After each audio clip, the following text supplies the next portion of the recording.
Welcome to this episode of the Shared Security Podcast. And joining me this week is co host Kevin Johnson. And we're joined by special guest Luke Jennings, VP of R&D at Push Security, who is here to talk about SaaS attacks and to answer the question, can you compromise an organization without touching a single endpoint or network? Welcome to the show, Luke. Hi, thanks for having me. Great to have you.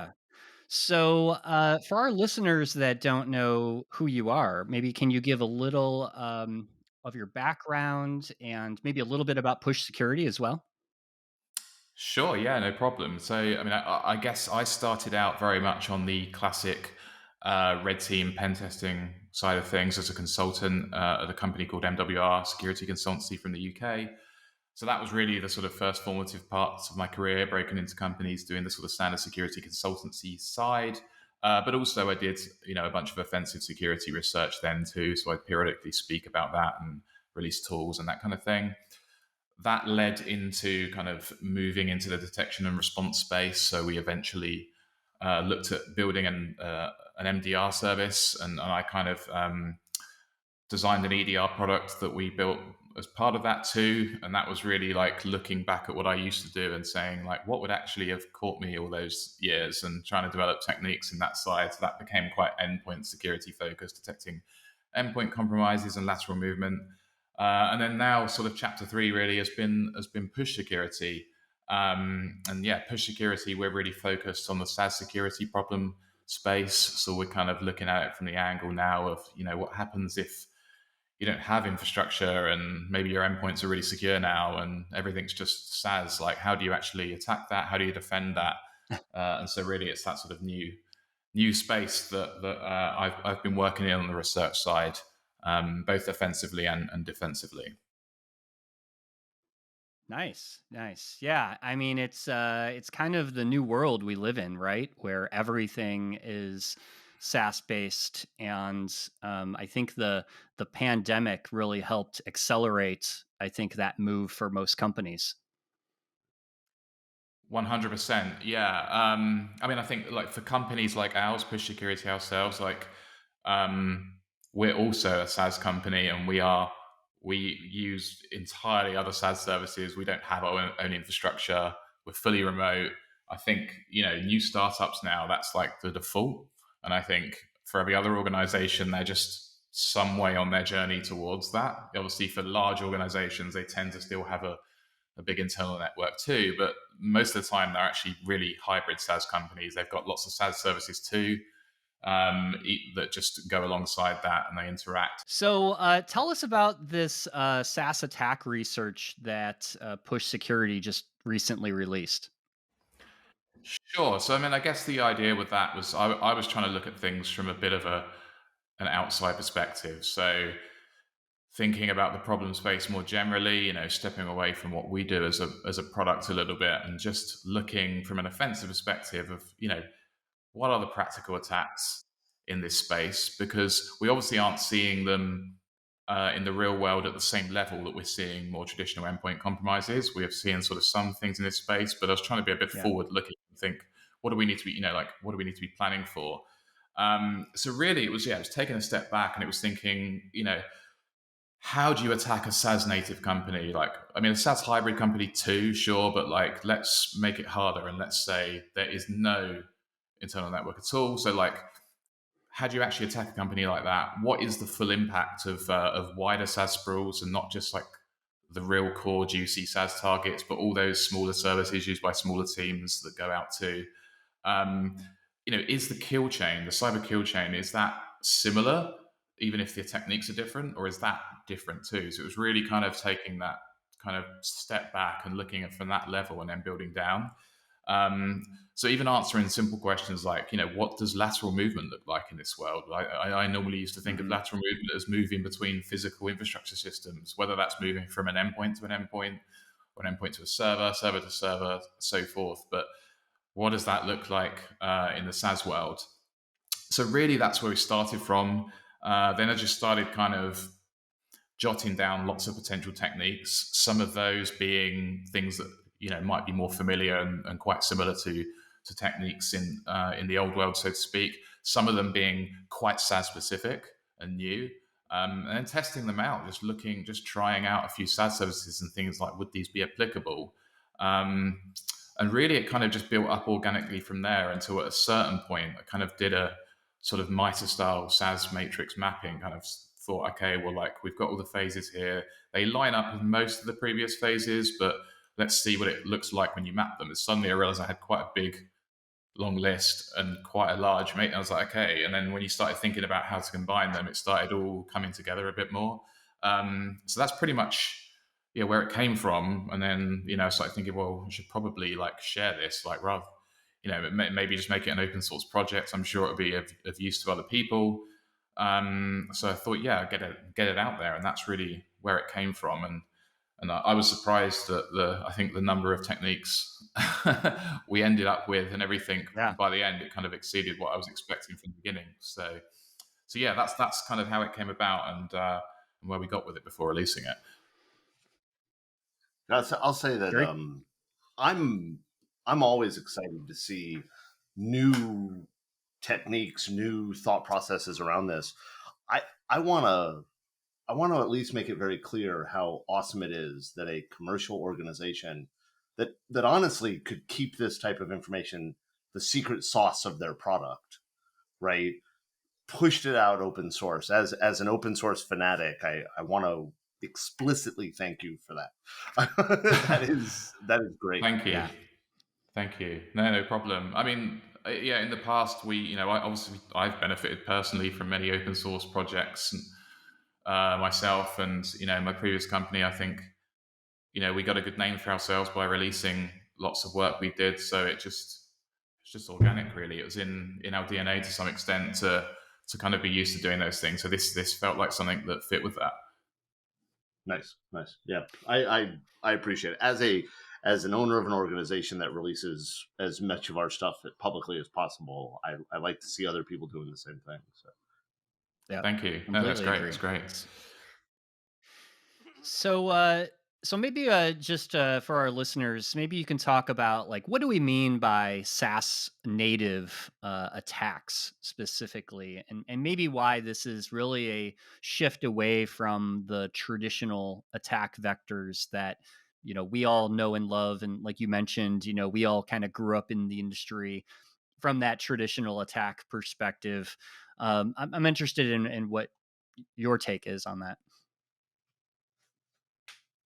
Sure, yeah. So I really wanted to, at least from the first point, focus on things that didn't need to involve the endpoint, because I think endpoint compromises have obviously been kind of king for the last 10 years or so. And I'm old enough to remember the transition between that wasn't the norm and when that became the norm. And so I was trying to think about it from that perspective now of like, well, maybe that's going to cease to be normal. And so like, although endpoint compromises could be involved in SaaS related attacks right now, I just want to kind of pretend they don't exist for now, and just focus on the things that don't touch the endpoint at all, don't rely on the internal network, just involve cloud identities and SaaS apps, pretty much. Focus on that. So that's what I was focused on when I thought about, saying it's a SaaS native attack. What does it look like? Don't touch the endpoint. Keep it to the SaaS services. Keep it to the cloud identities. Both the ones the organization knows about and maybe the ones they don't know about that have spread out on, in that SaaS sprawl where other users are using them. So really, that's what I started it from. So then it was, it's mapping those kill chain phases. I think most of them, I use like MITRE as a good sort of stepping off point. The MITRE attack framework, as a good stepping off point for that. I think the main common phase that I really don't think applies so much in this world is sort of command and control. That's a lot focused on network controls and bypassing sort of network controls and different things there. And like SaaS services and APIs and all that, they're all kind of internet accessible, designed to be. So I think that's one actual phase that doesn't really apply in the same way. But most of the other phases do map to some extent. Even code execution, it gets slightly more tricky there because there aren't many SaaS services based around what we normally think of as code execution, like running code on an endpoint or running code on a server or whatever. But there are, like with automation frameworks, like no-code automation frameworks, and even low-code ones. They are like the new PowerShell, I think, or will be. I've actually got a blog post that will be out soon, talking about a couple of those things, combining and chaining those things. So yeah, like that's very much what I thought about in terms of SaaS native attacks and where I've focused it. And yeah, I do think it's a dawn of it will be the dawn of a new era if it's not already. At a certain point, people are going to be forced to be thinking about this, both from an offensive and a defensive standpoint. I think right now, endpoint compromise is still working a lot of the case. People haven't been forced to make this switch. One day, when that changes, and red teams and the real bad guys suddenly can't get in that way anymore, then that's when the adaptation will happen more rapidly. The first time people are forced to do it, or it becomes easier than the old techniques.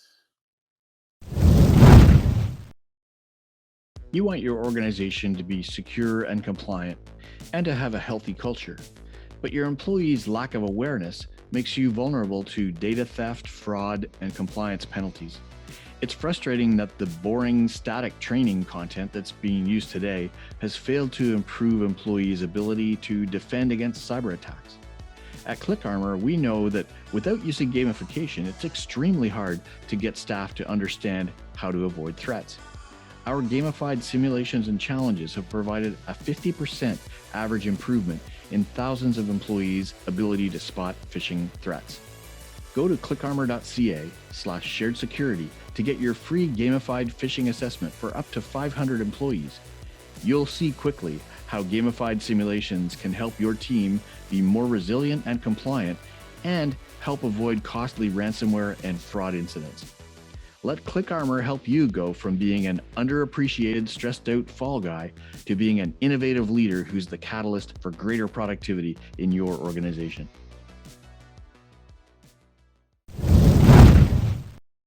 I think speaking of blog posts, there's a great blog that you all released on basically giving an example of one of these types of attacks, jacking a poison tenant. Can you talk a little bit about kind of that example and how that relates to kind of a modern day attack? Sure. Yeah. So once I released the framework and there was a lot of attention, I thought it would be good to maybe put some blog posts going into more detail about chaining a few things together to start talking about practical attack chains. I picked that one because it was two attack techniques that I think are quite new to they're not like analogies to older ones, or slight adaptations. They're relatively new in my opinion. So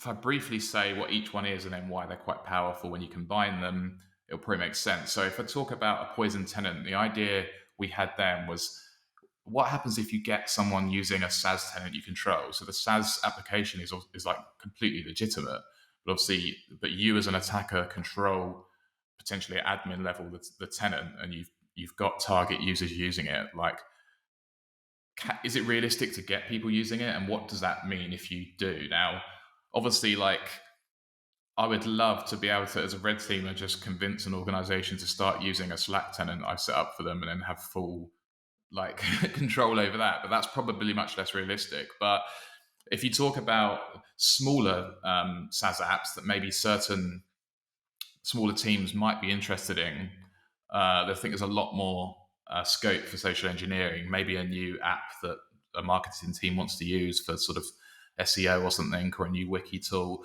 A lot of these apps, they have the ability to just invite users. So you can often, you can set up a tenant. Often you can just call it what you like. You don't even always have to have a unique name. It's just a display name. So you just name it off the company. Then you can just invite users. And often that means that SaaS vendor will then be emailing the users on your behalf. You're not sending phishing emails at that point. It would just be like, you've been invited to join Luke's team on whatever company. And if you can get people in there and you pay for the tenant or whatever, and it just builds organically, then you've got them using it. I think the difficulty is, even if you get that to happen, it's how many users do you do it with, and is that type of SaaS application useful to you? It might not be. Like, so I guess one of the things we were thinking about was like, is that a threat even for not particularly sensitive SaaS applications? I mean, going down as much as like a GIF generator or something might be the lowest of the low or something. Is that an issue? And I think that's where we looked at combining it with SAML jacking. So to briefly talk about what SAML jacking is, that's a case of misusing a good security tool. So something people see as good practice for having lots of SaaS applications is to try to get them to all use SSO rather than people have local accounts with different passwords and lack of MFA and so forth on all these different SaaS applications. That if you know about them, you try and convince them to use or try and get the IT to set up SSO and talk to your well-audited identity provider at that point that's all MFA'd and everything and nice password policies. Obviously, that's a good thing. SAML is a classic way of configuring that. But what I realized is that for a lot of SaaS applications that do support that, you can set up a tenant of your own, sometimes even a free one, and you can configure the login process to direct you to a URL of your choice.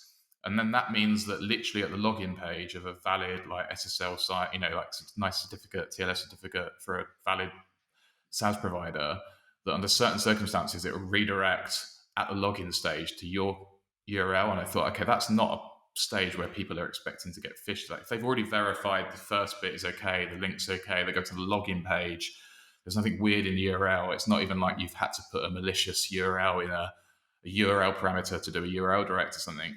And then it redirects you to when you're expecting to have to do SSO sign in, it redirects you to a fake Google page or something.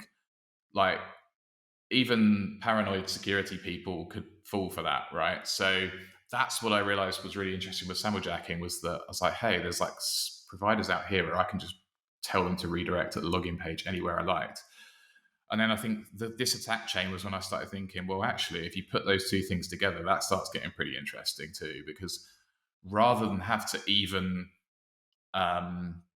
send out, okay, a legit link that then SAML jacks you, but having to try to do some type of phishing with someone with it, if you get someone using a poison tenant, even a completely non-sensitive thing, you've got some people using it signed up, and then later you enable SSO, enable the SAML settings and configure your malicious one. You don't even have to send an email at that point.